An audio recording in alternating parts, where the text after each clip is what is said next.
આપણે સૌ જાણીએ છીએ કે આજે વિશ્વ મહિલા દિવસ છે અને આ દિવસે વિશ્વમાં તમામ લોકો મહિલાઓ પ્રત્યેની કૃતજ્ઞતા વ્યક્ત કરતા હોય છે. આજે મહિલાઓ ચંદ્ર સુધી પહોંચી ગઈ, પાયલટ બની ગઈ, પરંતુ આજે પણ ગુજરાતના ગામડાઓમાં મહિલાઓની જે સ્થિતિ છે આપણે જાણી શક્યા નથી. આજે પણ મહિલાઓ ગામડાઓમાં ઘૂંઘટ નીચે દબાયેલી છે. એમને દુઃખ કહેવું છે, પરંતુ એ દુઃખ ઘૂંઘટની બહાર આવી જ નથી શકતું. આપણા કહેવાતા સભ્ય સમાજમાં અને પહેલેથી આપણે એવું કહેવાય છે કે ભારત એક પુરુષ પ્રધાન દેશ છે, તો મહિલાઓને પોતાની વાત કરવાનો અને પોતાના દુઃખ સંઘર્ષને આગળ લાવવાનો હક અધિકાર ક્યાંથી હોય? ઘણા બધા લોકો મહિલાઓ પ્રત્યે માન સન્માન દાખવે છે, પરંતુ એવા પણ વિસ્તારો છે, એવા પણ લોકો છે જે મહિલાઓને પગની જૂતી સમાજ ગણે છે. આ સમાચાર શું છે એની આપણે વિગતવાર ચર્ચા કરીશું. હું સમ્રાટ અને તમે જોઈ રહ્યા છો ચક્રવાત ન્યૂઝ.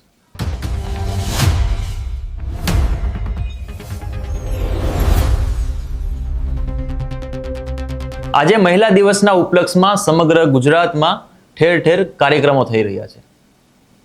પાર્ટીના કાર્યક્રમોથી લઈને સામાજિક આગેવાનો પણ આ કાર્યક્રમોનો ભાગ બની રહ્યા છે.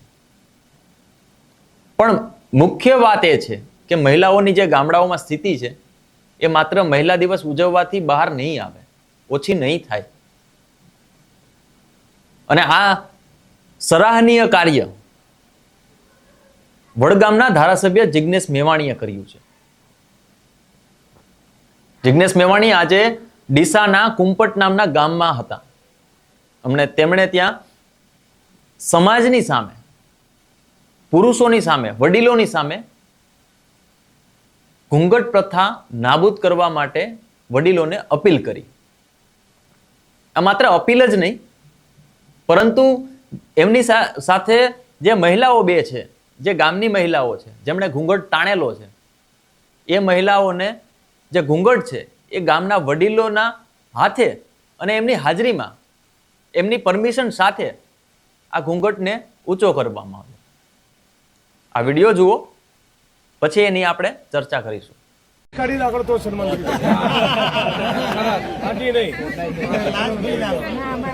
ના તો નહીં. આવો ભાઈ, વડીલ આવો. ખુલ્લી નાખો, અમે તૈયાર છીએ.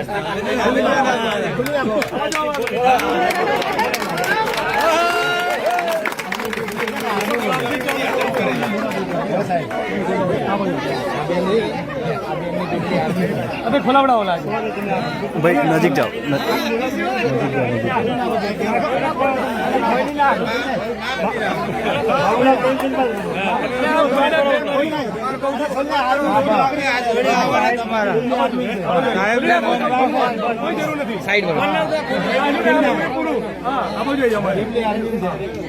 આમ ખુલી રાખો.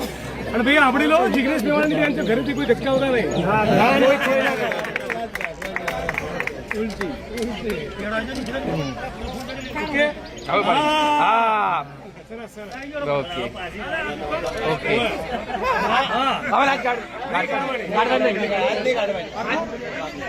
આજ નહીં, કાયમ માટે.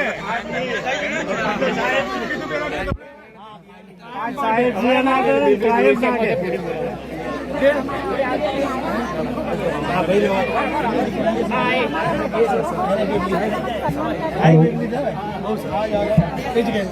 અમે આનંદિત છીએ કે આ શરૂઆત અમારા ગામથી થાય છે અને ડીસાઓની શરૂઆત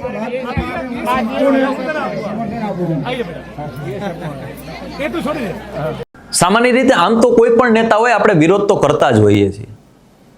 બધા નેતાની સારી ખરાબ બાબતો હોય જ છે, પરંતુ હું દાવા સાથે કહું છું કે ગુજરાતનો એકમાત્ર એવો ધારાસભ્ય છે જિગ્નેશ મેવાણી કે જેમણે આ રીતે સમાજની સામે, ગામના લોકોની સામે, મહિલાઓનો જે અત્યાર સુધી પરંપરાઓના નામે મહિલાઓનું શોષણ થઈ રહ્યું છે, કે મહિલાઓ ઘૂંઘટ પ્રથામાં દબાયેલી છે, તેને બહાર કાઢવાનું કામ કર્યું છે.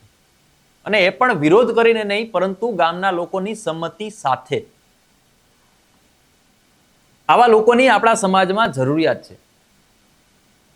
તમારા કે મારા જેવા લોકો કદાચ ને એવું વિચારતા હોય કે મહિલાને ઇક્વાલિટી હોવી જોઈએ, મહિલા સમાનતાનો અધિકાર હોવો જોઈએ મહિલાઓને. પરંતુ એક નેતા અથવા તો એક આગેવાન જ્યારે આ નિર્ણય પર કામ કરે છે, ત્યારે સમાજના લોકો તેને સ્વીકારે છે. આપણી પાસે અત્યારે મહિલાઓ પ્રધાનમંત્રી, રાષ્ટ્રપતિ બની જાય છે. એટલે એનાથી એ ન આંકી શકાય કે મહિલાઓને બધી જગ્યાએ દબાવવામાં આવે છે. પરંતુ હા, આજે પણ ભારતના ગામડાઓમાં મહિલાઓનું શોષણ થઈ રહ્યું છે અને આપણે સ્વીકારવું જ રહ્યું. ત્યારે આ જિજ્ઞેશ મેવાણીએ જે સરાહનીય કામ કર્યું છે, તેને સમગ્ર ગુજરાતના લોકોએ સરાહવા જેવું કામ છે. જો આ પ્રથા, જે આપણા કુરિવાજો છે, જે સમાજમાં આજે પણ કુરિવાજો જોવા મળી રહ્યા છે, જો તેને આપણા ઘરથી જ નહીં કાઢીએ તો પછી ગામ ને શહેર ને રાજ્ય ને દેશ તો ક્યાંથી કાઢી શકીશું. એટલે આ જે શરૂઆત છે એ આપણા ઘરથી કરીએ અને ખુદ આપણાથી કરીએ. જો આજે સમાજ નહીં જાગે તો પછી કલ્યાણ થઈ ગયું આપણું. આ બાબતે તમારું શું માનવું છે? જિજ્ઞેશ મેવાણીએ જે કામ કર્યું એના વિશે તમે શું વિચારો છો?